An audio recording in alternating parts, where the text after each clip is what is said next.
Thank you for listening to Jesus Goggles. We're trying to see the world in the lenses of Jesus. In this week's episode, we discuss our relationship with the significant other. We present this episode in a fun exchange between two friends based on a hypothetical situation.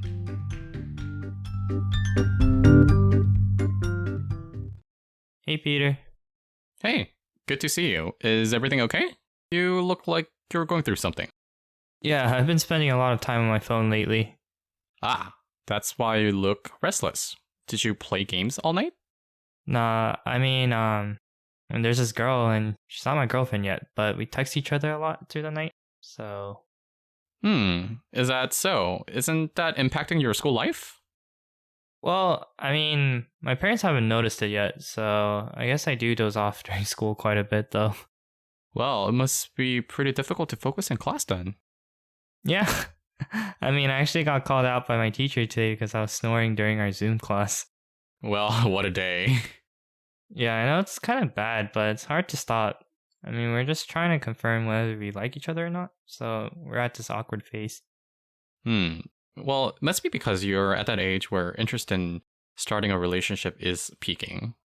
Yeah, it's been sort of weird. A lot of my friends have started dating, and they all ask me, when I'm going to start dating. And then, I think I should start dating that girl pretty soon, though. I see. But it seems like you're in a rush to get into this relationship because of your friends. Well, sort of. Let me just start having a conversation with that girl, though. I do want to warn you to be cautious if you're getting into this relationship because of peer pressure. If the purpose of this relationship is not very serious, you and the girl may actually get hurt. We haven't even started dating. Aren't you worrying a little bit too much? I don't think that's gonna happen.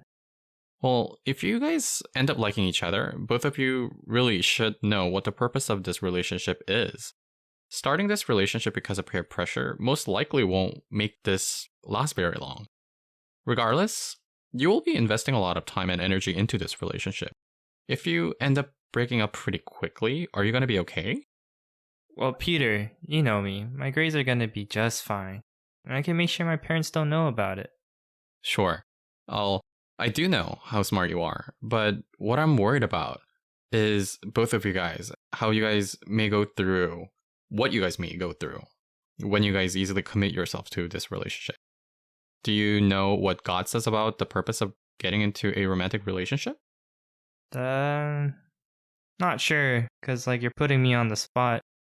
If we like each other, isn't that all that matters?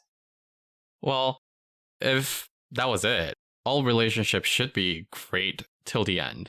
But as you know already, after a certain phase, a lot of couples, they break up.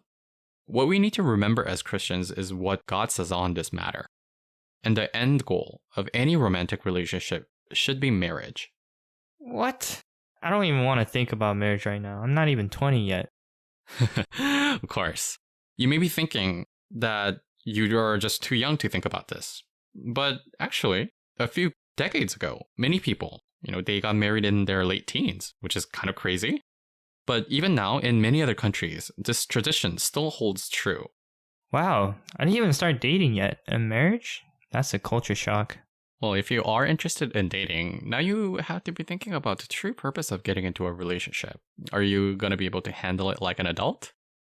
Probably not. I can barely feed my dog on time. I want to do something fun. There's so much things I want to do anyways. Yes, but soon you will reach an age where you will be thinking about marriage. So it's essential to know how to be in a healthy relationship with your partner. Now you say that, kind of realize many of my friends don't think about responsibility at all.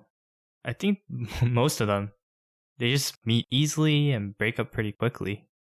Yeah, but aren't there cases where one is hurt after a breakup even though, the relationship didn't last so long? Oh yeah, there is. One time I remember one of my close friends who really liked his ex, but they broke up rather quickly.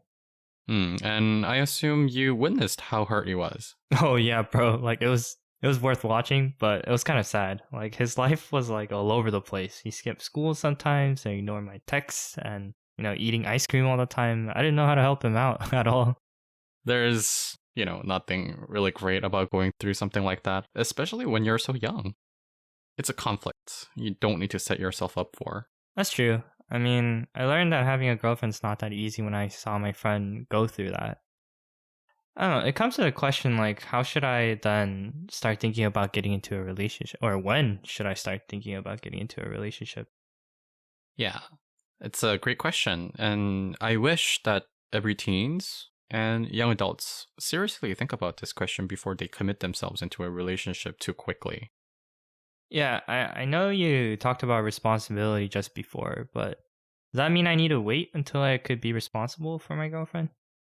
That's definitely a part of the answer. Of course, more needs to be added to that. But what if I really want to date that person because I like her a lot? It's kind of the dilemma I have right now at the moment. What makes you guys want to go out with someone now? Well, I mean, there's a lot of things I need to qualify. First of all, appearance and personality really matter. I mean, pretty girls that are nice, that are popular. I mean, a lot of guys want to go out with someone like that.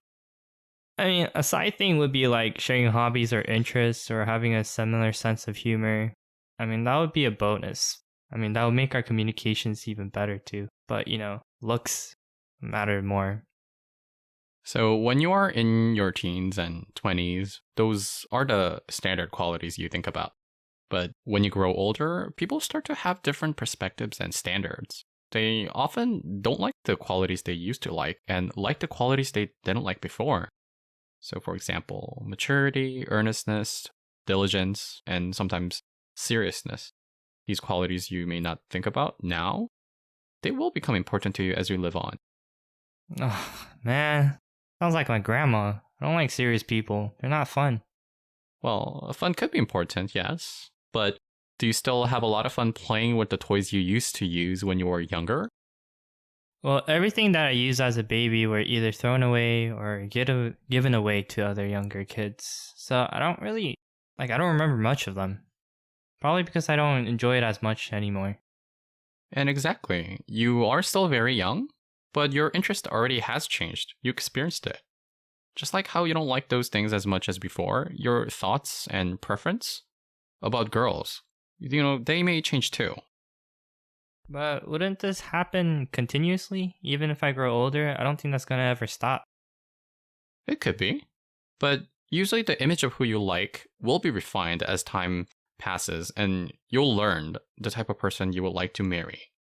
Oh man, I have high expectations on my future wife. Well, the girl you're talking to right now, is she meeting those expectations? Well, I didn't really think about that, but she's far below it. Yeah, before you go out with someone, you have to make sure if they meet those standards you set. If not, you may be going out with someone you actually don't want to. Wow, that's true. What if that is the case? Well, that's why we have to pray to God. When I was your age, I learned that we need to make a giant list of prayer requests for about our future partners, then cross off the non-essential ones. Cross them off. Like, I think I have something like near 100 qualities to pray about. Isn't it better to just pray about more things? Remember what I said? As we grow older and our perspectives change, things that matter to us beforehand don't matter as much as anymore. Does that mean that there could be unimportant things in my 100 qualities to pray about? That depends on your expectations. For example, many people think appearance might be just about everything. However, later on, they might be thinking that what's more important is to meet someone who stays with them continuously, especially throughout the highs and lows, and they are someone who supports and believes in them. And that makes me think about my parents. Yeah, marriage, it's reality. But many people only think about how they fell in love and how good that feels when they just started going out with someone. When time passes, they will see the shortcomings of each other and become disappointed too. That is why it's important to pray continuously about your future partner and carefully look around to see where they are. I didn't think about marriage at all. Maybe I thought about relationships a little too lightly. In Matthew chapter 19, from verse 4, Jesus said, "Haven't you read," he replied, "that at the beginning the Creator made them male and female and said, 'For this reason, a man will leave his father and mother and be united with his wife, and the two will become one flesh? So they are no longer two, but one flesh. Therefore, what God has joined together, let no one separate.'" Dang, does that mean I have to be responsible until death separates a married couple apart? Yes. If you can't be responsible for your partner, you gotta watch out. Hypothetically, let's just say you got married when you and your girlfriend don't have the capability to sustain yourselves. And if you suddenly fell ill and need continuous care and now your girlfriend needs to be responsible for you, will this relationship be fine? No, it'll be a disaster. Like, surely money problem will follow as well. If you take getting into a relationship really lightly, this could definitely happen. And let me give you another example. You don't like people who adopt puppies because they're just cute, but, they are not capable of caring them, right? Especially those who disown them because they just can't keep up with the care. Yo, those people should not exist. Like, no one should ever do that. If your relationship between animals are that serious, shouldn't relationships between people be regarded with even more seriousness? I don't know, man. I think, yeah, I totally agree with that. That's why I'm against students getting into relationships too quickly without, thinking. And especially if you're getting into it because of peer pressure, you need to be more cautious. Then what am I supposed to do with this girl I'm texting? Do I just, cut her off? I realize that, that's what's important in my head, but my emotions for her still remains. Yeah, it's not going to be easy, but how about keeping some safe distance and try remaining as friends? Man, that's tough though. Like you said, it's not going to be easy. I mean, I had high hopes of her becoming my girlfriend and was really looking forward to that. It's a difficult decision, but you have to decide based on what's important to you. Preparing for your future so you could become someone who your girlfriend could rely on you, or going out with a girl just because you like her so much at the moment. Man, I have nothing to say now. If the girl you are talking to is really the right person for you, wouldn't she be able to wait for you until you're well prepared? Is it not right for her to wait for you when you intend to be in a better position to maintain a healthier relationship than, right now? I mean, I guess that's true, but what do I do about my feelings, man? What you can't solve on your own is something that God can solve. Never forget that. God can help you solve every problem you will have in your life. If you don't rely on Him, you'll be making decisions based on how you feel at that time and perhaps regret what you did. But thanks for telling me about what I have never thought about. I think I really needed to hear the realistic side of the story. I mean, if I ended up making a girlfriend too easily, I really might be at a point of no return. It's better that now you know. Just don't forget to, keep on praying and remain alert. I will. I think I'm gonna write those 1,000 things to pray about and think about what qualities are really important to me. All right. I will see you later. Thank you. Bye-bye. Thank you for listening. We will be back next week with an episode on our relationship with oneself. Jesus Goggles is a podcast sponsored by God in Us Community, a 501c3 nonprofit Christian mission organization serving the youth and young adults.